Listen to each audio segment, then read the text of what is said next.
Good morning, good afternoon, good evening, friends. Kevin sir back from Personal Tutor. Standard 7th History playlist आप लोग देख रहे हैं. Chapter है the making of regional cultures. Now इसमें जो टॉपिक आज हम डिस्कस करने वाले हैं that is the tradition of miniatures. आपने अक्सर अपनी स्कूल की बुक्स में नेक्स्ट टू द पैराग्राफ्स और द रिटन कंटेंट कुछ फिगर्स देखे होंगे. जिस आपकी हिस्ट्री बुक को ले लीजिए, उसमें लिखा रहता है figure 1.1, figure 7.1, figure 7.5 and so the story goes on. ये कुछ फ्लैग्स रहते हैं, कुछ पेंटिंग्स रहती है, मैप्स जाहिर बात है बड़े होते हैं, लेकिन कुछ पेंटिंग्स वगैरह रहती है वो थोड़े शॉर्ट फॉर्म में होती है दोस्तों, ताकि वो पेज में फिट हो जाए. नाउ पेंटिंग्स हमने अभी तक सुनी है, Picasso, Michelangelo, M F. Hussain साहब, इन लोगों की. They are like giant, larger than life size paintings. But एक पेंट फॉर्म इंडिया में काफ़ी ज़्यादा चला था, that is known as miniature paintings. Miniature paintings कुछ स्मॉल साइज्ड पेंटिंग्स होती थी जो कि यूजुअली बहुत ही सिंपल वे में स्टार्ट हुई थी. किसी टेक्स्ट के बारे में कोई विजुअल डिपिक्शन अगर आपको दिखाना है या इंस्टिल करना है तो आप एक मिनिएचर साइड में बना दो. That's it. क्योंकि किसी ने शायद सच ही कहा है, पिक्चर स्पीक्स 1,000 वर्ड्स. अब जब मिनिएचर पेंटिंग की शुरुआत हुई थी तो बड़े ही सिंपल फॉर्म में शुरुआत हुई थी. वाटर कलर से किसी कपड़े या पेपर के ऊपर उसको लोगों ने अभी फ़िलहाल उकेरना शुरू करा है. लेकिन अगर हम इसकी हिस्ट्री में जाए तो हमें अर्ली जैन टेक्स्ट्स जो कि वेस्ट इंडिया के एरिया में काफ़ी ज़्यादा मिले हैं, उन जैन टेक्स्ट्स में हमको मिनिएचर पेंटिंग्स की एग्जिस्टेंस मिलती है. फ्रैगमेंट्स रह गए हैं उन टेक्स्ट के, लेकिन हमें पाम लीव्स और वुड पे बने हुए, जिन्हें हम कह सकते हैं कुछ पांडुलिपियाँ, जैन टेक्स्टों की मिली है. अब यूजुअली पांडुलिपियाँ लकड़ी पे या तो फिर पेड़ की खाल पे या छाल जो भी कहते हैं अलग अलग जगह पे, एंड जो पत्ते होते हैं पाम के उन पे मिले, उन पे हमको ये मिनिएचर पेंटिंग्स मिली है. Now this was a totally different thing. एक नई आर्ट थी ये कि अगर आप वेद पढ़ेंगे, अगर आप मैन्युस्क्रिप्ट्स देखेंगे तो जो विजुअल रिप्रेजेंटेशन है, पिक्चराइजेशन है, वो मिसिंग था. लेकिन जैन टेक्स्ट में, जैन आर्ट में ये चीज़ हमें दिखने लग गई. धीरे धीरे हम एक चेंज देखते हैं. सदियों तक ये सिलसिला जारी रहा एंड मुगल मैन्युस्क्रिप्ट्स में हमें इसके एक्सेप्शनल यूजेज के बारे में पता चलता है. किंग्स लाइक अकबर, जहांगीर, शाहजहां, इन्होंने तो स्पेसिफिकली जो अपने बायोग्राफीज लिखवाई थी उसमें स्पेसिफिकली इन मिनिएचर पेंटिंग्स के लिए कुछ खास आर्टिस्ट्स बुलवाए थे. अब ये आर्टिस्ट सिर्फ हमारे इंडियन सब कॉन्टिनेंट से नहीं थे. They belonged from far lands, as far as distant land as far as Iran.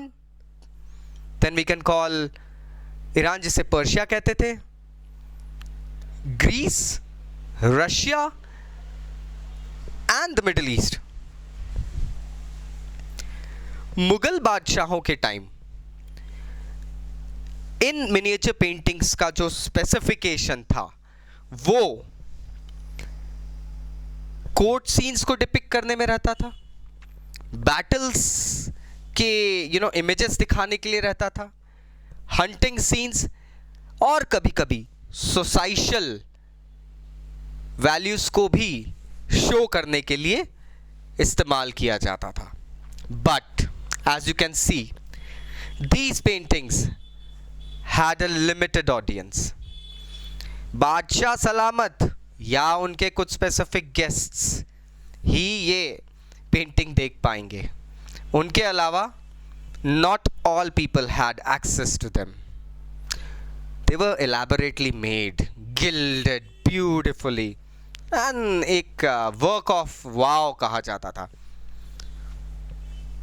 धीरे धीरे इन पेंटिंग्स का रुझान, ये पेंटर्स जो थे, डेक्कन और राजस्थान के एरिया में बढ़ने लगते हैं.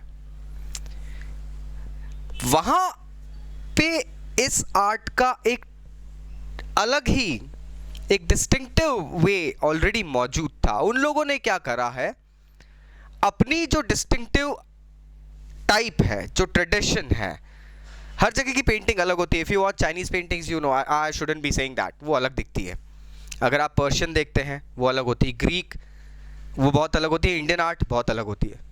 Same thing happened with Deccan and Rajasthan. यहाँ पे भी होता ये है कि इन लोगों ने, क्योंकि हम डेक्कन और राजस्थान साइड जाते हैं तो वहाँ पे हमको ज़्यादातर मैथोलॉजीज, पोएट्रीज, वीर रस की कथाएं, गाथाएं ये मिलती है.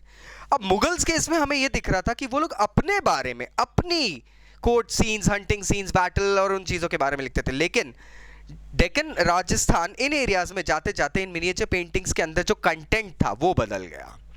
अब आपको जो पुरानी कथाएं थी, जो वीर रस, प्रेम रस से भरी हुई जो पोएम्स थी, पोएट्री थी, उनके डिपिक्शंस दिखने लगे पेंटिंग्स में. So you can see the change in the scenario.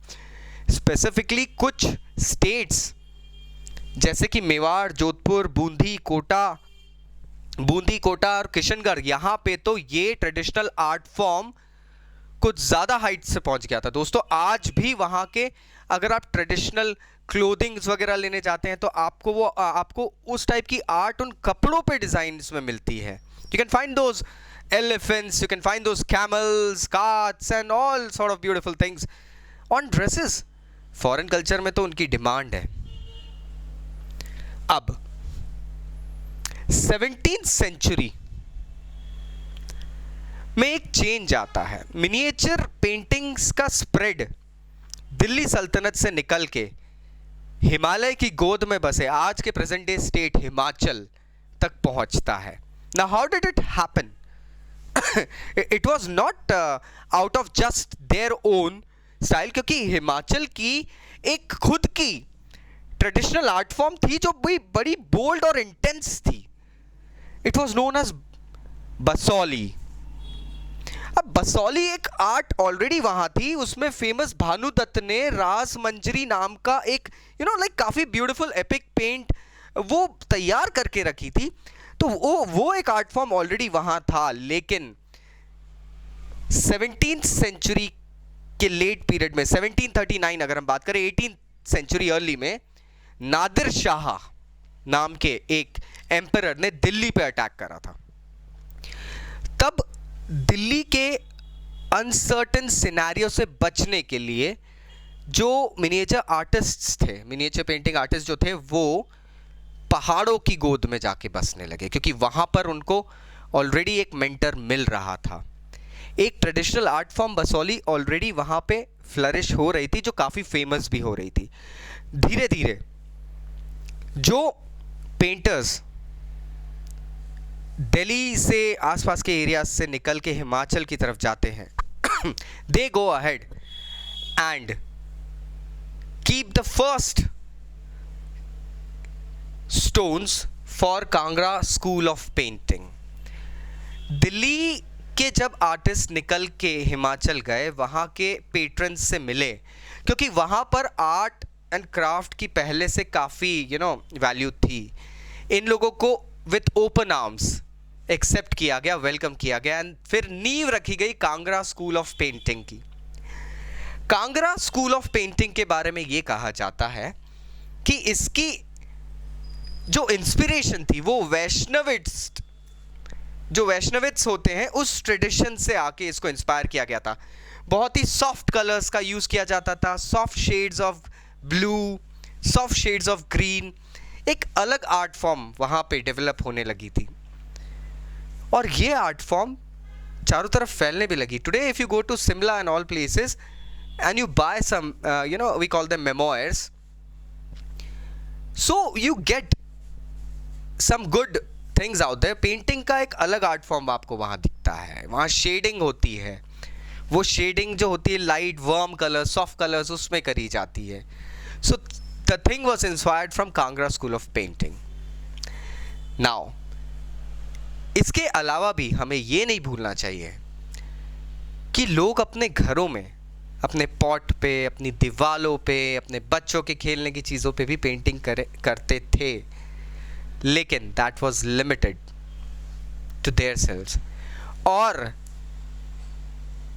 ये उतनी लिमिटेड भी नहीं रही जितनी मिनिएचर पेंटिंग्स किंग्स ने अपनी रॉयल कोर्ट्स और गेस्ट्स के लिए स्पेशल जेस्चर के तौर पे बचा के रखी थी। मतलब जो लोकल आर्ट फॉर्म्स हैं वो फैलने लगी थी। अभी के लिए इतना ही। नेक्स्ट टॉपिक में I will see you again. तब तक if you have any doubts तो नीचे कमेंट बॉक्स से कमेंट ज़रूर करना। Thank you very much, take care, bye bye.